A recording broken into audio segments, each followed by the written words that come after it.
Apapun yang terlibat, tidak peduli pangkatnya apa, jabatannya apa, pasti kita tidak gas. Heo, ada apa hari ini? Hari di mana seharusnya ia mendapat promosi jadi kepala kepolisian daerah Jawa Timur, ia malah ditangkap karena diduga menjadi bagian dari jaringan narkotik. Irjen Teddy Minahasa diduga menjual barang bukti sabu-sabu seberat 5 kg. Dan melalui bandar narkoba, ia diduga mendapat setoran uang yaitu 300 juta per kilogram. Tak hanya Teddy, tetapi sejumlah perwira menengah juga terlibat di dalamnya. Bukan hanya menjual barang bukti sabu-sabu tadi, namun Teddy juga diduga atau positif menggunakan narkoba setelah dilakukan pemeriksaan urin di divisi Propam Polri. Namun ia mengelak karena Teddy mengatakan hasil tes urinnya yang positif sabu-sabu tadi itu dikarenakan adanya obat bius yang digunakan saat ia menjalani tindakan medis pada lututnya. Sedikit menceritakan kronologinya. Mantan Kapolda Sumatera Barat ini memerintahkan Kapolres Bukit Tinggi yaitu AKBP Dodi Prawinanegara untuk menjual sebagian barang bukti kepada Linda Puji Astuti. Penukaran sabu ini berawal dari pengungkapan kasus narkoba di Polda Sumatera Barat pada Mei 2022 dengan barang bukti sebesar 41,4 kg atau setara dengan nilai 62,1 miliar rupiah. Long story short, Teddy akhirnya dijemput pada hari Jumat pagi 14 Oktober 2022 oleh Divisi Propam Polri. Dan ia resmi menjadi tersangka kasus peredaran gelap narkoba pada hari itu. Dan ia menjalankan pemeriksaan di hari Selasa 18 Oktober 2022.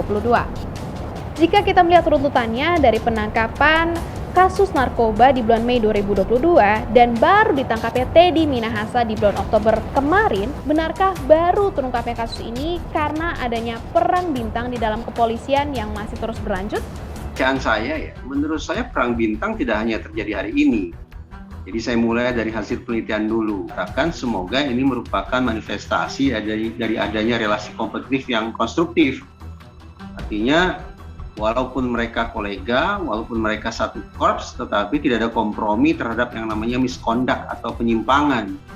Tidak ada kompromi terhadap pelanggaran hukum yang dilakukan oleh teman sejawat sekalipun. Jika kita melihat catatan bisnis narkoba dalam Badan Kepolisian, penangkapan Kepala Polda Sumatera Barat, Inspektur Jenderal Teddy Minahasa, menambah panjang daftar polisi yang diduga terlibat narkoba, yaitu pada tahun 2018 terdapat 113 polisi yang dipecat karena terlibat dalam narkoba. Kemudian di tahun 2019 terdapat 515 polisi dan di tahun 2020 terdapat 297 polisi. Modus-modus penyalahgunaan narkoba ini diantaranya yang pertama adanya potong tukar kepala atau operasi petik, di mana istilah ini mengartikan bahwa polisi yang sudah mengetahui daftar bandar tapi kemudian bekerja sama dengan bandar tersebut untuk menangkap tersangka penyalahguna narkoba yang sedang disasar. Yang kedua adalah penggelapan barang bukti, di mana polisi disinyalir menggelapkan barang bukti hasil sitaan. Caranya adalah mensortir atau mengurangi barang bukti narkoba untuk dapat dijual kembali melalui pengedar. Motif ketiga yaitu menangkap kurir. Kurir dimanfaatkan sebagai pembuka jaringan bisnis haram dan akan mendapat imbalan atau dibebaskan di kemudian hari. Modus keempat yaitu manipulasi pelaku, di mana polisi diduga menjebak pelaku dengan menaruh atau menyimpan narkoba seolah-olah milik target. Korban lantas ditangkap polisi. Kemudian adanya modus penyergapan, di mana perempuan yang dituding sebagai pengedar narkoba ditangkap lalu diperkosa dan diperas polisi. Kasus ini pernah terjadi di Jakarta Barat pada tahun 2015. Modus keenam yaitu mengubah status pelaku, di mana status bandar narkoba diubah menjadi hanya pemakai, sehingga nantinya bisa bebas dengan cara rehabilitasi. Dan modus terakhir itu adanya pembegalan, Pada 2021, modus oknum polisi yang bekerja sama dengan aparatur sipil negara adalah membegal seorang warga di Bandar Lampung dan menudingnya sebagai pemakai narkoba. Sungguh menyeramkan. Lalu sebenarnya bagaimana pengawasan dari pihak kepolisian dan pemerintah untuk menyetop praktik ini? Bahwa resiko personil polisi menjadi penyalahguna, resiko personil polisi menjadi pecandu itu memang lebih tinggi daripada resiko yang dimiliki oleh masyarakat kebanyakan. Penjelasannya adalah karena semakin tinggi tingkat stres seseorang, semakin berat beban kerja yang dihadapi oleh suatu organisasi, maka kemungkinan mereka terjerumus untuk memakai narkoba juga akan meninggi. Maka ini sesungguhnya kita bicara corruption by need atau corruption by greed. Kita bicara korupsi yang dilatar belakangi oleh kebutuhan, atau ini korupsi yang dilatar belakangi oleh kerakusan. Kalau kita bicara tentang penyalahgunaan narkoba, udah selesai tadi ya. Tapi kalau kita bicara tentang perdagangan narkoba, ini jadi panjang urusannya. Maka kalau pembelian atau perdagangan narkoba itu merupakan manifestasi dari corruption by need, yaitu korupsi karena faktor kebutuhan, maka solusinya relatif gampang. Ya naikkan gaji mereka, perbaiki taraf kesejahteraan mereka. Maka kita bisa bayangkan bahwa kemudian transaksi atau perdagangan narkobanya juga akan berhenti. Kasus yang menjeratnya saat ini membuat masyarakat penasaran dengan sosok Teddy ini. Sedikit mengenal Teddy, ia merupakan alumni dari Akademi Kepolisian di tahun 1993. Dan pria kelahiran 23 November 1970 ini sempat menjabat di berbagai bidang di dalam kepolisian.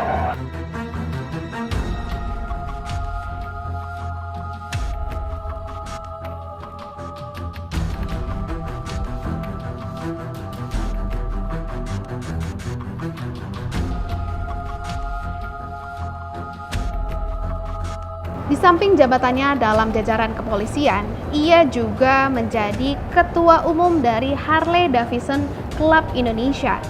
Dan hal ini membuat masyarakat penasaran terhadap kekayaan yang dimilikinya untuk menjalankan hobinya yang mahal ini.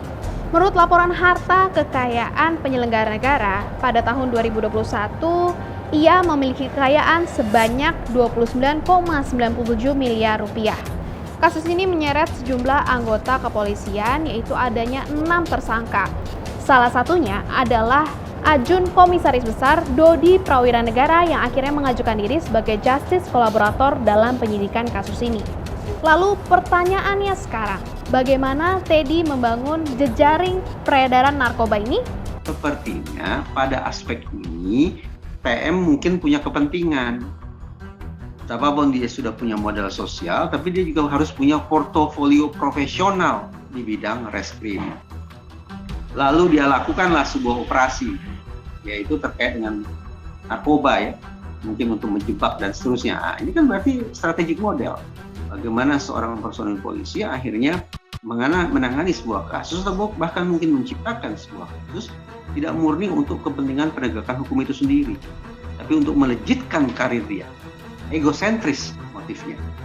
Nah, strategic model yang barangkali diterapkan oleh PM ini ternyata melibatkan wilayah lain, wilayah yang bukan merupakan zona kekuasaan PM. Dan pertanyaannya sekarang, bagaimana Polri menjaga kepercayaan dan integritasnya? Dan apakah ada harapan bahwa Polri akan direformasi? Taruh pendapat kalian di kolom komentar di bawah dan jangan lupa saksikan Ada Apa Hari Ini hanya di YouTube Tempo.co.